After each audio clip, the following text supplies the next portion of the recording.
Welcome everybody. I'm Adam, and this is the Sketchbook Saga. I hope you are having a great week, you're enjoying some hobbies, and you're taking some time for yourself. It's important to relax, it's important to recuperate, it's important to refill those batteries, and I really hope that is the case for you. This week, we here at the Sketchbook Saga have done a lot, but before we dive into each of the exercises that we've done this week, I kind of want to jump ahead and take it in a different order this week. I want to tell you about one of the huge things or the main things that I took away from the process this week.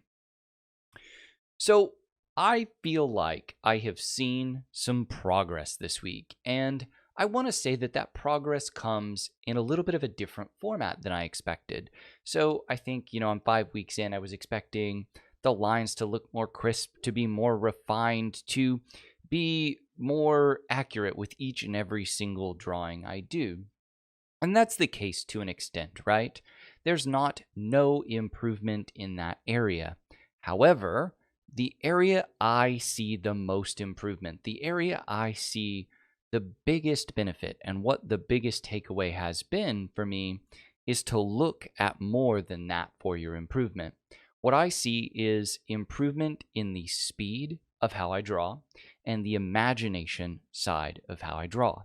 Now I'm going to flash a couple of examples up on the screen, but what example I want to show is my son has come home recently. He's been in his pre-K classes, and they talk about being a bucket filler, somebody who improves other people's day, who does good for others and fills up their bucket of happiness.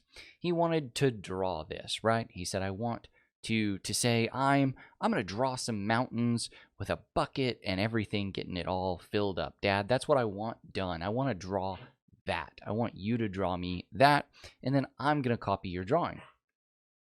Well, in about 10 minutes, I had this drawing done, and this is how it looks. I know this is not the best drawing in the world, but it's 100% from my imagination. It is 100% something I did in about 10 minutes. It was fast enough for a 5-year-old to say, I want something, and to get it and feel like he got that instant gratification that kids of his age necessarily want. It was also something he was really excited about because he got to see the vision he just said for his father to draw within a few minutes, and he was then able to ask me for tips and tricks and things of that nature as he drew. Also, and I hadn't shared this one, it's been a little while at this stage, but around Valentine's Day, I had this beautiful card for my wife, and it was ruined. One of my dogs decided to throw a fit while I was doing something else, reached up to the table, grabbed the card that I had laid out, and tore it to shreds. Well, now I am here on Valentine's Day, completely unprepared without a card, right? And I don't know if any of you have shopped for Valentine's Day cards on Valentine's Day. It's a terrible experience. You wouldn't be able to find anything you would like, or at least I wouldn't be able to find anything that I would like. And so I drew my wife a card as she was coming in. I did spend most of the time on what I wrote in there, but I got just this cute little drawing out there really quickly. Now, yes, I could have spent a lot of time on this card. I could have really gone into the detail, but speed and creativity and the ability to execute on some of these things is something that I feel like I've seen as the most improvement. So if you're practicing your art, if you're practicing your drawing, and you're like, well, these lines are still a little scratchy, these circles are still a little oblong, or whatever it happens to be, think about if you've made other changes in your practice, if you've made other changes in how you achieve and execute things. Okay, now we're going to go ahead and move on to the 3 drawings and the lessons that we did this week. So that first one that we did was spheres. We're staying with the addressment of the basics, right? We're staying with shape exercises. We're staying with lighting. We're staying thinking about the perspective of things. So this was the sphere drawing, like I said, and it's probably the one I'll spend the least time on. It's overall something I worked in pen, and for me, pens are really fascinating and important to something that I want to work on, and doing shading in pen is still something that just doesn't really click in my brain, so it's something I kind of want to force. It's something I kind of want to work through. That's what I did with here with this sphere exercise, and it didn't turn out that pretty. The idea behind the drawing is still something I'm pretty happy about. I didn't have anything, crazy to do with a sphere at the end of the day, but the overall goal here is something I was excited about. The thing that I would take away from the sphere drawing that I've done and overall drawing spheres is that I think there's actually a strong need to practice what would be a refined circle, to kind of do those sketched circles where you're drawing them over and over and over again.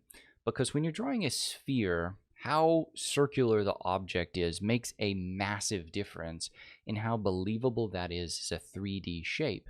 If your circle's off even a little bit, it doesn't execute a 3D shape very well, and it's much, much harder for you to convince me that that is a sphere, even if it's just a warped sphere. So that's something I would really focus on for everyone, just for the believability of a 3D form. Now, I know you can cheat on this a little bit, and cheat is the wrong word, but you can use a protractor or something to get a refined circle, to get a perfect circle. So that's not as if it isn't an option. Okay, our second exercise this week was the cone. This is kind of like a cylinder in extreme perspective, or at least that's how I treat it in my brain. This is kind of that sphere that vanishes off into one point. I really enjoyed this particular one. There wasn't a whole lot of intricacies to it, but the application in the ice cream cone that I ended up drawing was something I enjoyed. It kind of brought me back through the process of imagining what an ice cream cone looked like. I don't really get an ice cream cone that much as an adult, and so it was something I got to think about my childhood when I went to Brahms with my family, and I would get a waffle cone or an ice cream cone or something of that nature. Now, hilariously, is this actually did somehow end up with me combining a waffle cone and kind of one of those more rice-baked molded cones that you can get.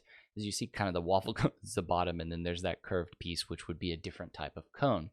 It means my brain concocted a piece of something from memory. This shows a couple of things. It does show the need for a reference and how much tighter you could get something if you have a direct reference, but it also shows how your imagination can improve, because I probably couldn't have done that a month and a half ago.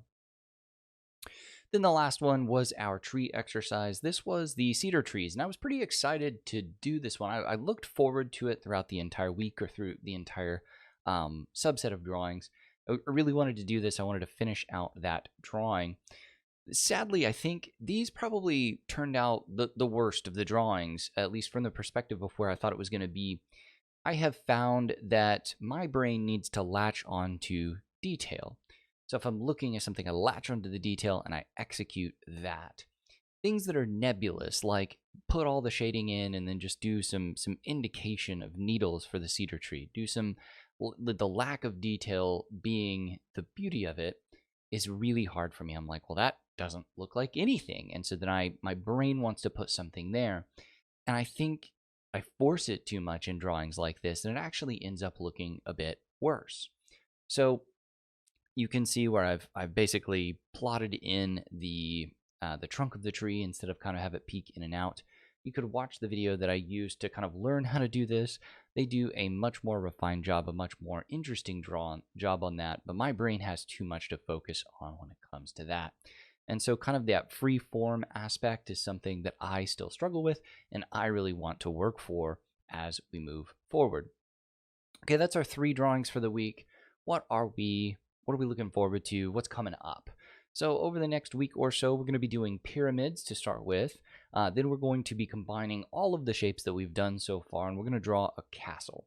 The castle is going to be one of the first things that I use as a comparative drawing. So I'm going to use a castle that I draw today, and then I'm going to draw a castle in a few months, and it's going to be kind of a one-to-one. I'm going to try to draw them together. I'm going to try to draw a similar castle, but with more flourishes, more detail, more fun to it.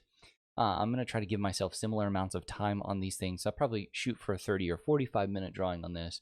That way I can add quite a bit of detail to the castle itself and maybe use some real-life references to try to replicate, but I want to make sure I can get all of the core shapes in, except for maybe a cylinder. I think that one's going to be difficult from a castle's perspective. Okay, then the other thing I want to do over the coming weeks is I want to start putting some reviews on the channel, and that's not because I want this channel to become review-based, but because I do think that now, as I've started to experience a lot of this, um, a lot of this deluge of all the stuff that gets pushed at you as you try to start being an artist, I now have this idea of what you might get advertised, what you might get suggested to purchase, and I think I can speak accurately of what actually helped me and what didn't help me and why, right? So, why is this book useful? Why is this book not useful? Why was it recommended to me, and why did it fulfill on the promises it had in that advertisement? That's where I plan to go over the next week. If you've stuck with me, thank you very much. If you have any comments, any questions, any things of that nature, please leave them below. Also, don't forget to give me a like or a subscribe if you enjoy this kind of content. I'm really enjoying doing it. It keeps me accountable, but it also keeps me grounded to the process. So, thank you very much, and I will see you next time.